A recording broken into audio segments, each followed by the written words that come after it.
Malawi is one of the poorest countries in the world, where most make less than $1 a day. For poverty-stricken Malawi, changes in the global economy, such as the current recession, or natural events such as droughts and floods, can have a devastating impact.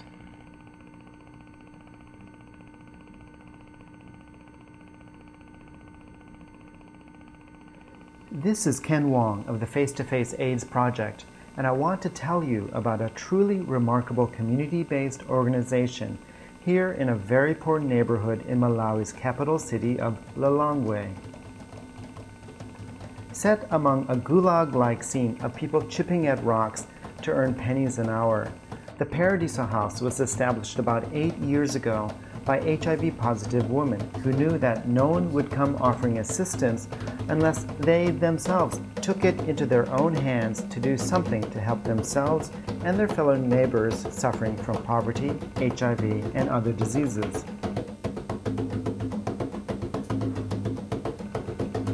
Run entirely by a motivated, dedicated, and very enthusiastic group of volunteers, Paradiso House gained the full blessings of the village chiefs, elders, and others in their communities.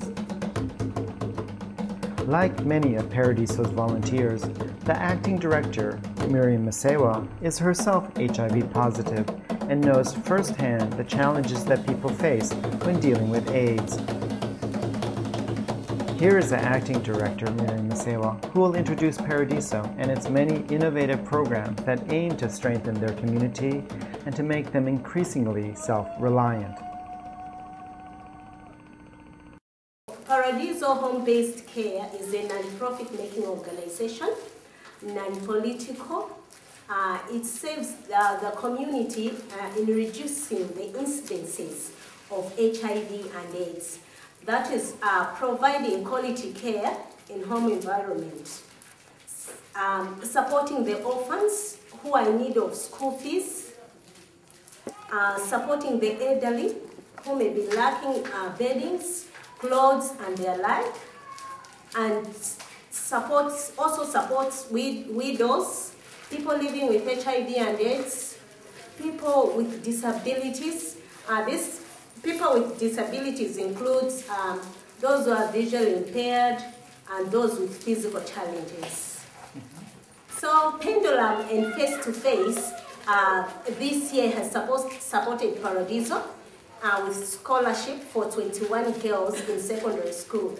But there are some other boys in the community who are really vulnerable and they're orphaned, who are lacking fees right now, like Lambert Mware. He was unable to go to school this term because of the school fees. I'm sitting on maize and I'm removing the maize from the cobs. And so this is what Paradiso has received this year. It's like we've harvested about, after we remove the maize from the cobs, we'll be able to come up with 160 bags. So this is Ken Wong from the Face-to-Face AIDS Project, and I'm really excited to be back here at Paradiso, where we have checked up on the progress of the maize-mill and the community garden. As you can see here, they have completed the house for the maize-mill. There will be 2 mills inside. Now the idea behind the maize-mill is that they will take the maize from their community garden, which you have seen. They'll bring the maize here and they will mill it. Because they're milling it themselves, they will save money, they will save time costs. And then they can also mill maize from other farmers bringing in their crops, so they'll be able to earn some extra income. Now, there's been another new development that they've used with the money that we've generated. And I want you to come over here. With the extra bricks that they were able to create another building here on the right of the maize mill. And just by chance, we have this wonderful, beautiful woman here. Miriam, please come here. And I want to introduce you to Miriam Masewa. And Miriam is now the acting director of Paradiso. And she has wonderful ideas of how to use this new house. Miriam, can you tell us what you're going to be using this new building for? This new building will be used for the bakery. We'll be producing some bread and some buns, and then we'll be selling them in our near hawkers, that is groceries. And we're expecting to have a juice machine so that we can be able to produce some juice, which people can take with the scone.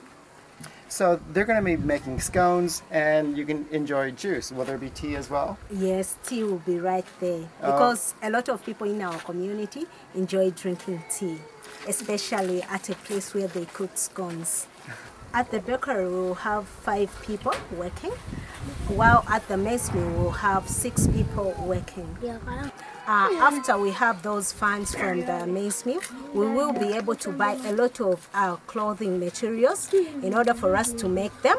And then after making those materials, we'll sell them in the hotels, airports, or even in schools, because we also make school uniforms. With the community maize garden already producing and the maize mill and bakery buildings mostly constructed, Paradiso now needs about $15,000 to get the whole operations up and running. Included are costs such as electrical work, doors, windows, roof, flooring, and cement. Also included is the training and maintenance cost for operating the maize mill and bakery as a business and as a vocational training school. The beauty of the maize mill and bakery project is that it is much more than an income-generating project. It provides sensible links between Paradiso's gardens, its orphan feeding programs, its vocational training programs, and its community outreach programs.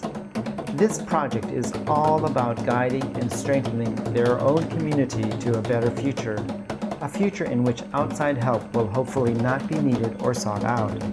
If there's one group that can do it, I'd bet on this wonderful team from Paradiso. From Lilongwe, Malawi, this is Ken Wong of the Face to Face AIDS Project.